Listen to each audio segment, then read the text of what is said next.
Haɗakar ƙasashen Mali da Burkina Faso da Jamhuriyar Nijar na ci gaba da yi wa 'yan ta'adda ruwan wuta, mako guda bayan da 'yan ta'addar JNM na Al-Ƙa'ida Jama'atun Nasrul Islam wal Muslimin suka kai wani farmaki zuwa babban birnin ƙasar Mali, yayin da suka ƙwace wasu manyan garuruwa na Kidal da Gao.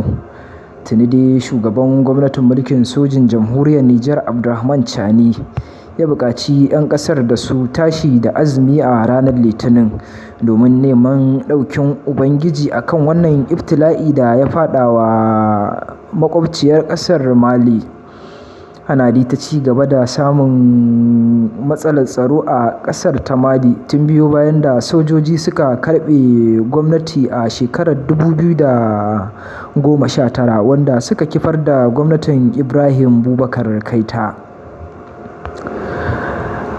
Ana zaman ɗarɗar a wasu sassan jamhuriyar Nijar da Burkina Faso biyo bayan toshe wasu manyan hanyoyi da dakarun da ƙungiyar 'yan aware ta arewacin Mali Azawad ta yi, inda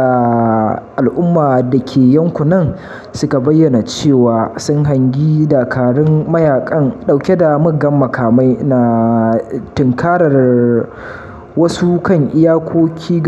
garuruwa a kan iyakokin jamhuriyar Nijar, wanda ya sanya fargaba da tsoro a zukatan al'ummar da ke yankunan. Tuni dai rundunar sojin jamhuriyar Nijar ta aike da dubun dakarun soji domin kai ɗaukin gaggawa ga yankunan da aka samu labarin ɓullar mayakan. Ƙarshen shirin namu kenan daga Africa News Hausa.